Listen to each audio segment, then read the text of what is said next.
Okay, so in going with the fringe benefits scenario case study that we were presented with today, some of the state code of ethics for educators that the components of this existing law that makes this decision so difficult is standard 1.1, which would be that the educator shall not intentionally, knowingly, or recklessly engage in deceptive practices regarding official policies of the school district, educational institution, educator preparation, and so on and so forth. And so the fact that there has been some violations of the bidding process, and if this principal is going to accept these offers as well as Mr. Wilson accept these offers or these gifts, knowingly, that is knowingly and recklessly engaging in a deceptive practice. So also 1.5, which is not accepting nor offer gratuities, gifts, or favors that impair professional judgment or obtain special advantage,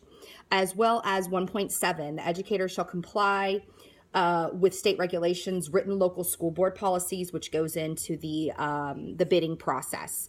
I believe that the vendor that she should go with, let me go back to this. The vendor that Diana should select is actually going to be the Packer Food Company. I feel like this is an obvious selection, not only because it's cheaper, even regardless of the warranty being a little bit less than the 5-year warranty with the Central City Food Service.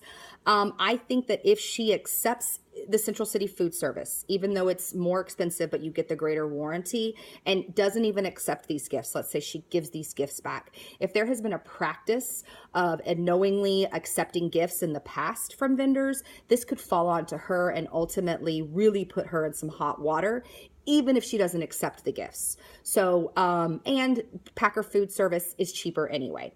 So I think that going into board policy, into school district policy, taking the cheaper bid and following the bid practices is going to be what's going to be working in her advantage for her and not put her in that hot water.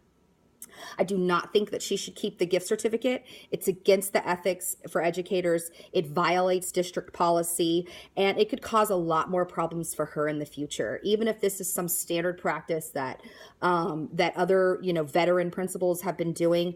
The saying is you can't play with fire and not get burned. Eventually, something is going to happen to her and cause a lot of problems for her. Don't keep the gift certificate, give it back, say thank you, but it's against district policy, and that's it.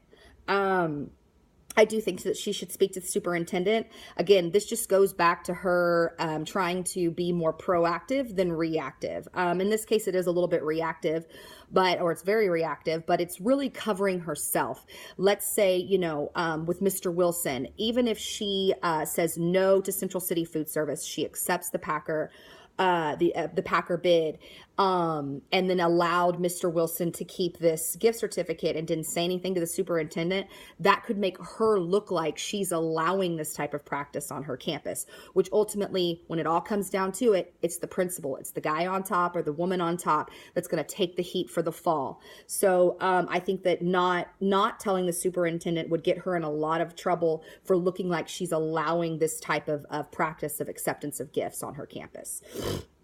And then finally, I do think she should clarify the bid process. If this is something that's been going on this campus and it's clearly against district policy, again, playing with fire is going to get you burned. If she is not proactive in this and clarifying the bid process to the cafeteria managers and quite frankly to all of the staff that is in the position to be able to look into these types of materials for their particular area in the school, that bid process should certainly be clarified, because if not, it's going to cause a downward spiral in accepting gifts and going against district policy, and a lot of people are going to lose their jobs and get in trouble. And ultimately, we're taking away money from kids. And at the end of the day, this is all about the kids. And if we're taking away from kids, we're not following district policy, we're not doing what's right by kids, we are going to be in a world of hurt for it. So definitely think that she should clarify the bid process to make sure that everything is running with district policy and not against it.